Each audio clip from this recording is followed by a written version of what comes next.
Hi everyone, my name is Herkeph and welcome back to the BareBones hardcore world. The world where we have imposed a bunch of rules in hopes of crippling me rather severely. In our last episode, we managed to find an appropriate spot for our starter house and constructed it, which took a total of over 9 hours for some reason. But despite the fact that I actually managed to accomplish something in my life for once, we still have a few issues that are putting us in a situation similar to that of my financial stability. That situation being rather suboptimal. One of those issues is that I'm constantly taking damage for absolutely no reason due to my lackluster skill level and sense of self-preservation. This is rather problematic, as natural health generation is switched off for this world, meaning that the only way for us to regain health is by using either golden apples or potions.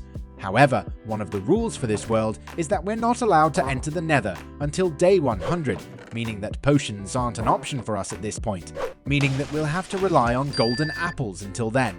And as previously mentioned in our last episode, golden apples are, rather surprisingly, apples covered in gold, which is a bit of an issue as we don't have gold. This was a really long-winded way of saying that our first problem is that we don't have any gold. The second issue that would be good to deal with is the fact that we basically have no food, as we still hadn't managed to find any plains villages, meaning that we didn't have any potatoes to rely on as a food source. And in our last episode, we had to resort to eating kelp, which was a rather accurate representation of our current level of affluence. We did have a small field of wheat, but those farms have a bit of a downside, which is that wheat is lame. So after having completed a few chores, such as a quick deforestation session, as well as some wheat farming, I decided to head off in hopes of finding a plains village, and rather frustratingly, we managed to find one after having traveled a few hundred blocks, meaning that I had spent a bunch of time at the brink of starvation, when I could have rather easily passed that issue on to other people. So I carried out the standard procedure of stealing all of their food and raiding their homes, making them regret making the very fatal mistake of welcoming me into their village. And once the village's possessions had somewhat forcefully been reallocated, I went off once again, but this time to get our hands on gold. In our last episode, I tried mining for some gold for golden apples. However, this didn't go too well, as I only managed to get my hands on 9 pieces after having mined for as long as my spastic squirrel-like attention span allowed me to. So I started looking for ruined portals, in hopes of finding gold in their chests and gold blocks that can spawn with them. But since this game is about as fond of me as I am of responsibility, I didn't find any gold in our first ruined portal, though there was a silver lining to our situation as I managed to spot an ocean shortly thereafter, which made me remember that shipwrecks and buried treasure exist. So I got in my handcrafted boat of highly questionable quality and safety standards and began the search for shipwrecks. And rather luckily, we managed to spot one almost immediately and were rewarded with a piece of gold, a treasure map, as well as some feathers, meaning that we could craft a few arrows now, which was absolutely huge. But our luck didn't stop there. As we were on our way to the buried treasure, I managed to spot a ruined portal that had a gold block, meaning that we had already gotten enough gold for an apple. But this is where the bone we've been thrown got shoved up somewhere less than pleasant, as I went on to spend almost 11 minutes excavating the marked area, plus its surrounding blocks with no luck. I know that 11 minutes doesn't sound like a very long time, but this was 11 minutes of pure frustration, hatred, feelings of hopelessness, and grief, all of which whilst being mildly peckish.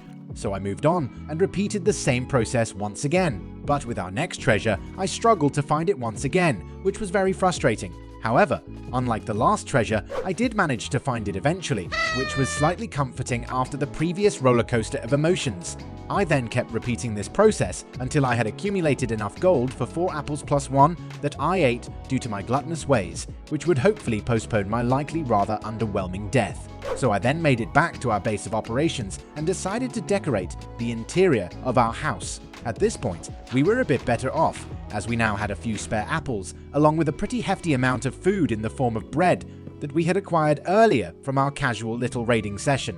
However, that bread will run out sooner or later, as I tend to move like an absolute bellend, resulting in me going through food faster than average. Because of this, we still have the exact same problem that I mentioned earlier regarding our food situation, but have postponed it. So in an attempt to not be of the same intelligence level that I usually am, I decided to future-proof our supply of food, and I did this by building a couple more crop farms so that I could plant our precious vegetables we acquired along with our bread. I decided to build one 9x9 farm for each of the 4 crops, meaning that we then got on to every Minecraft player's absolute favorite activity. That, of course, being to wait for our crops to grow. So I took this time and did some small detailing for the interior of our house. I also decided to locate a lava pool and built our nether portal so that we have one once we're allowed to go to the nether. And after having spent enough time for climate activists to actually accomplish something, we had finally managed to fill all of the farms with their assigned crops except for beetroot. However, beetroot wasn't much of a priority, so we were basically done. I then planted some sugarcane, as it might come in handy at some point.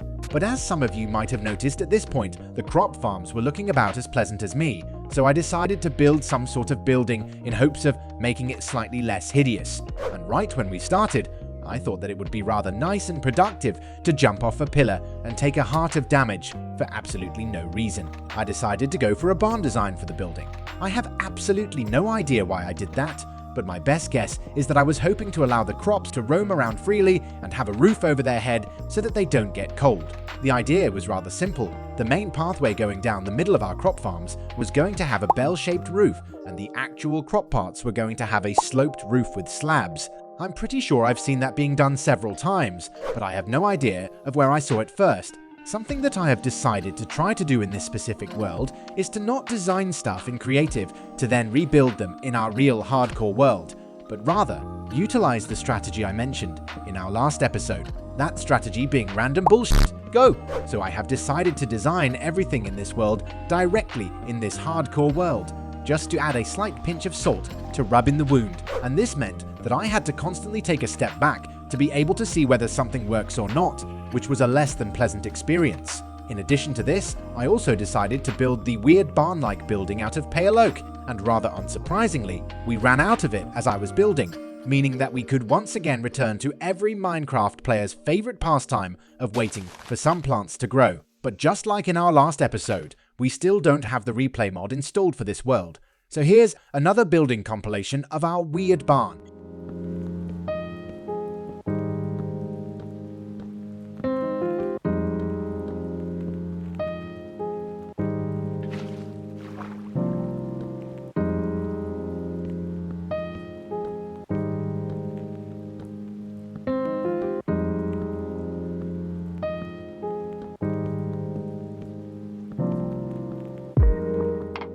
Though as I was building, I came to the realization that the barn thing had a framing out of pale oak, which is the exact same as our house, meaning that we were at great risk of creating a big monochrome blob where the house and barn just blend together. So to combat this, I did what all responsible people my age would do, that being to leave it for the future and possibly hung over me to deal with, and continue building everything that was going to be made out of pale oak.